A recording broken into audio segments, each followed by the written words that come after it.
جناب صدر اور معزز اساتذہ کرام کی طرف سے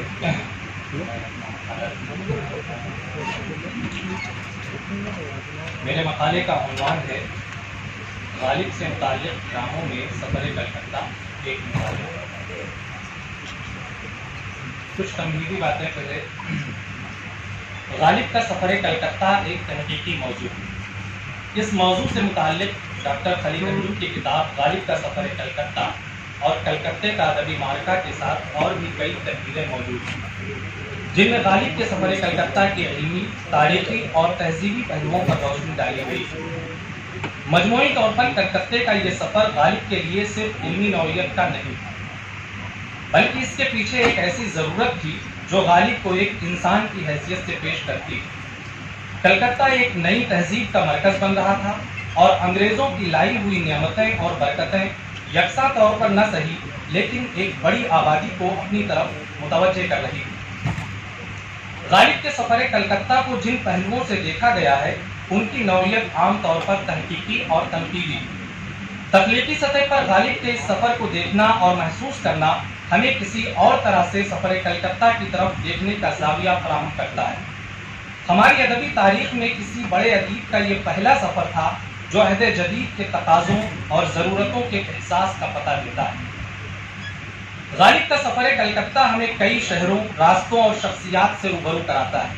ایسا محسوس ہوتا ہے کہ غالب کے سفر نے جو دھول اڑائی تھی وہ ابھی بیٹھی نہیں۔ سوال یہ ہے کہ غالب کے سفر کلکتہ کو ڈرامائی صورت میں یا ڈراموں کے ذریعے پیش کرنے کی ضرورت کیوں محسوس ہوئی؟ اس سوال کا جواب تو ان ڈراموں کے متن سے ہی مل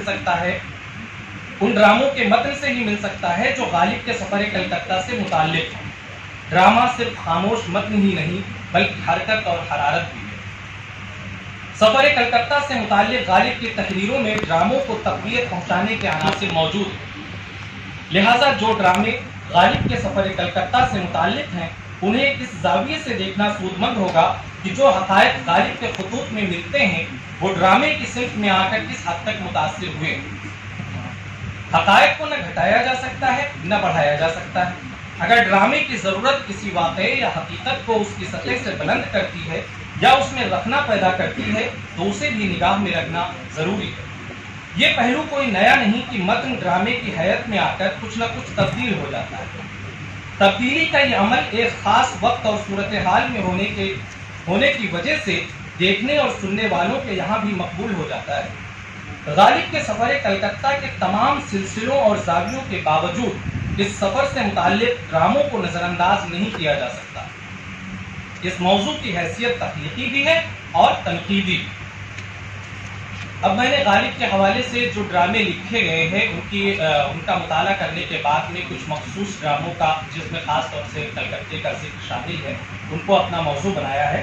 تو غالب سے متعلق قریب 40 ڈرامے لکھے گئے جس میں جو بہت معروف ہیں ان میں پیکر غالب، عبداللطیف خان، تصویر غالب، جی احسن قربان، تماشائے اہل کرم، مرزا ظفر الحسن، دودے چراغ محفل رفیہ سلطانہ، چھیڑ غالب سے چلی جائے علی اکبر خان شہزادہ وغیرہ قابل ذکر ہیں ایک لمبی فہرست۔ اب غالب سے متعلق ان ڈراموں کے مطالعے کے بعد میں بنیادی طور پر جو ایک چیز واضح طور پر نظر آتی ہے وہ یہ ہے کہ ان ڈراموں کو ہم دو حصوں میں تقسیم کر سکتے ہیں۔ یہ نوعیت ان ڈراموں کی ایک پہلی نوعیت میں ایسے ڈرامے شامل ہوں گے جن میں زمانے اور شخصیت کو موضوع بنایا گیا ہے، اور دوسرے ڈرامے اس نوعیت کے ہیں کہ وہاں غالب کے فکری پہلوؤں پر زیادہ بات کی گئی ہے اور وہاں پر ان کا جو شعری اظہار جس طریقے سے سامنے آیا ہے اس اعتبار سے ان کو موضوع بنایا گیا ہے۔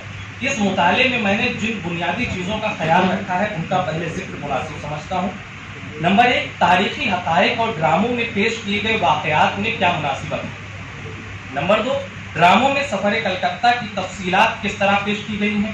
نمبر 3، دہلی سے نکلنے کے بعد مختلف شہروں میں قیام کی حقیقی اور ڈرامائی صورتوں میں کیا فرق ہے۔ تواریخ اور سنین کے اندراج میں ڈرامہ نگاروں نے حقائق سے کتنا استفادہ کیا ہے۔ نمبر 5، ڈراموں کے کردار سفر کلکتہ سے متعلق افراد سے کتنے مماثل اور کتنے مختلف ہیں۔ اور آخری سفر کلکتہ کے تعلق سے ڈرامہ نگاروں کا اصل ماخذ کیا ہے۔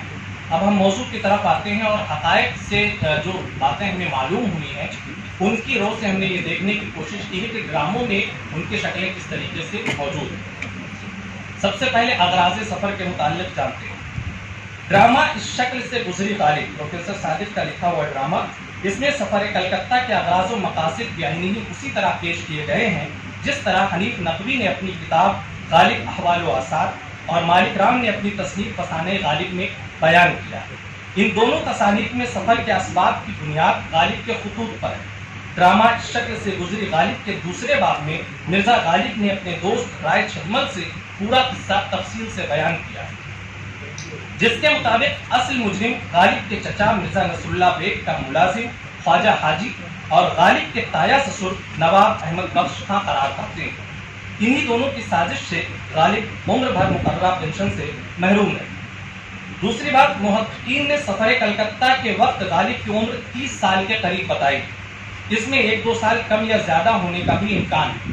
شیخ اکرام کے مطابق وہ 30-31 برس کے ہوں گے جب اس دور دراز سفر کے لیے گھر سے روانہ ہوئے۔ حنیف نقوی کے مطابق لارڈ ایمرسٹ کا قافلہ 18 نومبر 1826 کو کانپور پہنچا تھا۔ اس اعتبار سے غالب اس کے پہنچنے سے کچھ قبل کانپور کے لیے نکلے ہوں۔ پروفیسر صادق نے ڈرامہ اس شکل سے گزری غالب میں غالب کے کردار کا جو حلیہ بیان کیا ہے، اس میں روانگی کے وقت غالب کی عمر 29 سال درج ہے، جو حقیقت سے کافی قریب معلوم ہے۔ تحقیق سے یہ بات ثابت ہو چکی ہے کہ غالب نے پینشن کا قضیہ حل کرانے کے لیے اولاً فیروز پور جھرکا کا سفر کیا تھا۔ حنیف نقوی اور دیگر محققین کی تحقیق بھی شیخ اکرام نے بھی اسی بات کی گواہی دی ہے۔ پروفیسر صادق نے ڈرامہ اس شکل سے گزری غالب میں اس ترتیب کا خاص خیال رکھا ہے۔ چنانچہ ڈرامے کے مطابق بھی غالب نے براہ راست سفر کلکتہ کا ارادہ نہیں کیا تھا، بلکہ اولاً وہ صرف فیروز پور جھرکا جا کر نواب احمد بخش خاں سے ملنا چاہتے تھے۔ وہاں سے ناکام ہوئے تو کانپور کا ارادہ کیا، اور پھر کانپور میں بھی بات نہ بنی تب کلکتے کا ارادہ کیا۔ ڈرامے میں سفر کے اسباب بھی بیانی اسی طرح بیان کیے گئے ہیں جیسا کہ شیخ اکرام نے لکھا ہے۔ اقتباس ہم یہاں پر چھوڑتے ہیں جو ڈرامے میں پیش کیا گیا ہے۔ یہاں گلزار کا لکھا ہوا ڈرامہ مرزا غالب بھی قابل ذکر ہے۔ غالب سے متعلق ڈراموں میں یہ ڈرامہ کافی مختلف ہے۔ اسے 1988 میں کامیابی کے ساتھ ٹی وی پر پیش کیا گیا۔ اس ڈاکومنٹری سیریل کی حیثیت منٹو کی لکھی ہوئی فلم غالب سے کافی مختلف ہے۔ اسے ڈائریکٹر سہراب مودی نے 1954 میں ریلیز کیا تھا۔ گلزار نے زیب داستان کے ساتھ ساتھ حقائق کا بھی کچھ نہ کچھ خیال رکھا ہے۔ اس میں سفر کلکتہ کا ذکر بھی شامل ہے۔ اس کے بالمقابل فلم غالب کا محور ایک ڈومنی ہے اور غالب کی شخصیت اسی ڈومنی کے گرد طواف کرتی نظر آتی ہے۔ گلزار کے لکھے ہوئے اس ڈرامے کو قومی کونسل نے شائع بھی کیا ہے 2005 میں۔ گلزار کے ڈرامہ مرزا غالب میں غالب کے براہ راست سفر کلکتہ کے ارادے کو ظاہر کیا گیا ہے، جبکہ حقائق کچھ اور کہتے ہیں۔ اس ڈرامے میں غالب کلکتہ جانے سے متعلق پہلے شمس سے اظہار خیال کرتے ہوئے کہتے ہیں کہ پینشن کے متعلق جو درخواست فریزر کو دی تھی اسے انہوں نے کلکتہ بھجوا دیا ہے اور اب جنرل مٹکافی اس کا فیصلہ کریں گے، اور پھر یہ بھی کہتے ہیں کہ لگتا ہے کلکتہ گئے بغیر بات نہیں بنے گی۔ غالب کلکتہ جانے کا ذکر دوسری مرتبہ ہر گوپال تختہ سے کرتے ہیں اس ڈرامے میں۔ یہاں گلزار نے ڈرامے میں جنرل مٹکاف کے کلکتہ میں موجود ہونے کی بات لکھی ہے، جبکہ محققین کے مطابق چارلس مٹکاف فیروز پور جھرکا کے نواب کے ہمراہ بھرت پور جنگ میں شریک ہوا تھا اور وہاں سے فتح یاب ہو کر گورنر جنرل کے استقبال کے لیے کانپور روانہ ہو گیا تھا۔ لہذا غالب نے فیروز پور جھرکا کے بعد کانپور جانے کا ارادہ کیا۔ اس ڈرامے کے مطابق مرزا غالب سفر کلکتہ پر روانہ ہونے سے قبل اپنے اشعار کا پلندہ حاجی میر نام کے ایک شخص کے حوالے کر دیتے ہیں اور ان سے سفر کلکتہ کے لیے اخراجات طلب کرتے ہیں۔ حاجی میر معذرت کرتے ہیں کیونکہ ان کی اتنی وسعت نہیں تھی، لیکن اس وقت جب وہ یہ کہتے ہیں کہ کلکتے میں ہم کچھ لوگوں کے نام آپ کو عرضی دے رہے ہیں، ان کو دیجیے گا، وہ آپ کی مدد کریں گے لکھنؤ میں۔ اس وقت غالب ایک بہت اہم بات کہتے ہیں، اس کو میں پڑھنا مناسب سمجھتا ہوں۔ غالب کہتے ہیں، بتائیے اودھ ادھر، دلی یہاں، بادشاہ قلعے میں، حکومت کلکتے میں، جناب کمپنی بہادر اور کہیں، کہیں کوئی شہر بک رہا ہے، کہیں کوئی ریاست بک رہی ہے، کہیں فوجوں کی ٹکڑیاں خریدی جا رہی ہیں، بیچی جا رہی ہیں۔ یہ کیسے سوداگر آئے ہیں اس ملک میں؟ سارا ملک پنساری کی دکان بن گیا ہے۔ معلوم نہ تھا اتنا کچھ ہے گھر میں بیچنے کے لیے۔ زمین سے لے کر ضمیر تک سب کچھ بک رہا ہے، سب بکتا جا رہا ہے۔ تحقیق کے مطابق نواب احمد بخش خاں کی سلط مہری اور سیاست کی وجہ سے غالب چارلس مٹکاف سے ملاقات نہیں کر سکی۔ غالب کو خالی ہاتھ دہلی لوٹنا گوارا نہ تھا۔ انہیں خبر ملی کہ نواب گورنر جنرل بہادر کانپور آنے والے ہیں اور سر چارلس مٹکاف بھی ان کے استقبال کے لیے جائیں گے، لہٰذا انہوں نے کانپور جانے کا ارادہ کر لیا۔ لیکن کانپور پہنچنے سے قبل ہی ان کی طبیعت خراب ہوئی اور انہیں علاج کے لیے لکھنؤ جانا پڑا۔ غالب اپنے مقصد میں ناکام ہو گئے۔ ڈرامہ اس شکل سے گزری غالب میں اس واقعے کا بہت تفصیل سے ذکر موجود ہے، جسے میں چھوڑ رہا ہوں۔ غالب کے لکھنؤ میں قیام کے دوران کئی اہم واقعات پیش آئے۔ شیخ امام بخش ناسخ اور میر انیس سے ملاقات بھی ہوئی، لیکن اس ڈرامے میں ایک اہم واقعہ شاہ اودھ کی شان میں قصیدہ لکھنے کا ذکر موجود ہے۔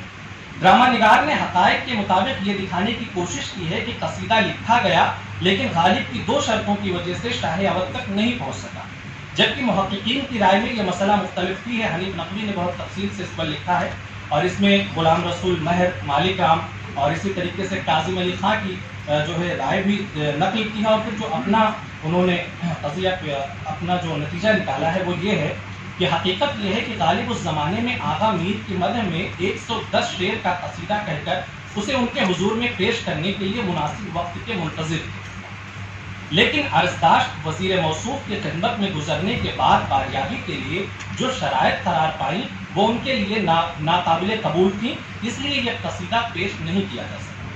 غالب کو قیام لکھنؤ کے درمیان نائب السلطنت آغا میر کے لیے بھی یہ قصیدہ لکھنا پڑا تھا۔ اس قصیدے کے مختلف اشعار معروف ہیں جو لکھنؤ آنے کا باعث نہیں ہوتا، یعنی اس کا ذکر بھی ڈرامے میں موجود ہے۔ ڈرامہ نگار نے قیام لکھنؤ کا ذکر کیا ہے، لیکن اس شہر میں قیام کی مدت کا ذکر نہیں چھیڑا ہے۔ محققین کے نزدیک قیام کی مدت میں اختلاف ہے۔ ڈاکٹر اکبر حیدری کے مطابق یہ مدت تقریباً 11 ماہ ہے، کاظم علی خاں کے مطابق 15 ماہ، اور حنیف نقوی نے اسے تقریباً 8 ماہ قرار دیا ہے، یعنی ان کے مطابق غالب 22 جون 1827 کو لکھنؤ سے روانہ ہو۔ لکھنؤ میں باریاب نہ ہونے کے بعد سفر کلکتہ کے غرض سے غالب نے باندہ جانے کا ارادہ کیا۔ ڈرامے میں غالب کی زبانی اس کی وجوہات تفصیل سے پیش کی گئی ہیں۔ مرزا غالب سبحان علی کو بتاتے ہیں کہ اب میرے پاس پیسہ ختم ہو چکا ہے، اس لیے کچھ دن باندہ میں قیام کریں۔ باندہ پہنچتے ہیں تو باندہ کے سلسلے میں ایک بات تو یہ بہت معروف ہے کہ وہاں کے نواب نے غالب کے خاطر مدارات کی، اس کا ذکر بھی بیشتر ڈرامہ نگاروں نے کیا ہے، لیکن گلزار کے لکھے ہوئے ڈرامے میں ایک بات جو لکھی گئی ہے وہ تھوڑا اس سے مختلف ہے۔ انہوں نے ایک شخص کا ذکر کیا ہے جس سے غالب نے قرض پر کچھ پیسے لیے۔ ان کے الفاظ ہیں، وہاں سے باندہ گئے جہاں مولوی محمد علی صدر امین نے مرزا سے سابقہ تعارف نہ ہونے کے باوجود، دوسرا کوٹ ہے، نواب ذوالفقار علی بہادر کے وسیلے سے غالب کو باندہ کے ایک شخص امین چند سے 2000 قرض ملا جو زیادہ سفر مہیا کرنے کے کام آیا، لیکن اس کو بہت کم محققین نے شاید ہی ذکر کیا۔ ڈرامہ اس شکل سے گزری غالب کے باندہ میں قیام کی مدت 6-7 مہینے بتائی گئی ہے، لیکن حنیف نقوی نے اس کا بھی انکار کیا ہے۔ ڈرامے میں بہرحال اس کا ذکر موجود ہے۔ اس کے بعد غالب الہ آباد پہنچتے ہیں، اور الہ آباد میں جو ہنگامہ ہوا تھا اس کی بہت ہی مختصر صورت ڈراموں میں موجود ہے۔ وہ شعر نقل کیا گیا ہے کہیں، لیکن وجوہات وہاں بھی موجود نہیں ہے کہ یہ ڈرامہ کیوں پیش آیا تھا، یہ ہنگامہ کس وجوہات سے پیش آیا۔ پھر اس کے بعد میں غالب میں خاص چیزیں پڑھنا چاہتا ہوں۔ کلکتہ پہنچتے ہیں اور وہاں جس شخص کے ہاں قیام کرتے ہیں اس کے سلسلے میں کچھ گفتگو۔ کلکتے میں قیام کے دوران ایک شخص غالب پر بہت مہربان رہا، اس کا نام مولوی سراج الدین احمد ہے۔ محققین نے بھی اس نام کا ذکر کیا ہے اور کئی ڈرامہ نگاروں نے بھی اس کا خیال رکھا ہے۔ ڈرامہ دودے چراغ محفل کے مطابق غالب کلکتے پہنچ کر مولوی سراج الدین کے ہاں تشریف لے جاتے ہیں۔ مولوی صاحب اپنے حلقے کے ساتھ غالب کے منتظر ہیں اور اسی درمیان غالب کی تشریف آوری ہے، وہ ان کا استقبال بھی پیش کرتے ہیں، یہ ڈرامے میں موجود ہے۔ افضل بیگ کا ذکر جو غالب کے سفر کلکتہ کے حوالے سے بہت آتا ہے، ڈرامہ نگاروں نے بھی اس نام کا خیال رکھا اور ایز اے کریکٹر اسی نام کو ذکر کیا۔ تحقیق سے معلوم ہوتا ہے کہ کلکتے میں مرزا غالب کو جس شخص کی کینہ پروری اور سازش کا سامنا ہوا اس کا نام مرزا افضل بیگ ہے۔ حنیف نقوی نے کئی جگہ اسی کردار کو ذکر کیا ہے۔